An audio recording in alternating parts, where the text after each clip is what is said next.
It's what we do with them that is. And our inability to provide vetted factual information to the American public is one of the greatest failures of modern culture. And let's talk about something you said a moment ago. You reminded the audience you're still in the press. I've had the pleasure of being a guest in your podcast, and I read all the stuff you're writing as well. Can you talk a little bit about what you're doing now, and kind of we've talked a lot about the dismantling of the old model, but with what you're doing now in mind, kind of talk about some of the opportunities that this so-called like new media presents that you're taking advantage of. I have a foot in both. I still am, legacy or corporate media, but I like the independent media, the ability to say what you want without ever for having to worry about pleasing someone and changing your words to please them. I find that an anathema to free speech, and unfortunately, a very necessary part of the corporate world. That being said, while I love new media and I love Substack, Twitter, people go, I hate Twitter because I'm going, I don't know. Some of my best fans are my haters. They read everything I write.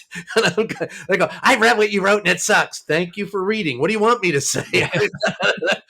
Read again. I don't care what you think of it. I'm glad you had a thought. And maybe you'll wake up one day and realize that you're full of shit. But nonetheless, I love every part of it with this caveat. I think the new media model has to incorporate some of the old media model. And the model that I want to see and what I think is necessary for making sure that we have credibility, whether it's new media or old media, you need copy editors. Journalism is a cooperative, collaborative effort. You go to cover a story, it's not, if you're in TV, it's not just you, it's a photographer. Sometimes it's a sound guy, a producer, somebody in your ear while you're live talking, the interview subject. There are a lot of people involved in it, and you need that. In a newspaper setting, it's you, it's sometimes a photographer, and always there has to be a copy editor. Someone over your shoulder saying, where did you get that quote? Is that the correct way to refer to that person? This is your opinion, not a fact. This is going out, and making sure that we're straight about the very dictates that I ascribe to, Ben Bagdikian when he said, your responsibility is to the people.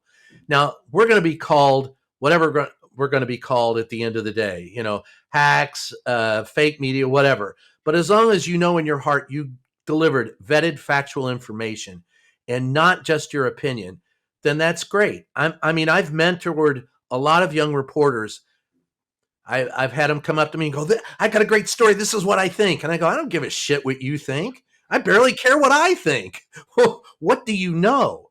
So the ability to separate facts from fantasy and opinion is key. Everyone's entitled to their own opinion. We all should share the same facts. And that's why I say real journalism, real reporting. And I even hate saying journalism, Nolan, because journalism is like, when I was a kid, a journalist is what you call an out-of-work reporter. But the reporting, you've got to get vetted factual information. It's using the scientific method and applying that to communication. And if you do that, I think no matter your new media, old media, whatever media, you're doing the job of a reporter. Otherwise, everyone's entitled to their opinion. You and I are sitting here talking. We're giving our opinion, and that's cool. But for people to be able to, and I think ultimately the greatest credibility is when someone will read you and go, I don't like him, but the son of a bitch I know that he's giving me the facts. I completely agree.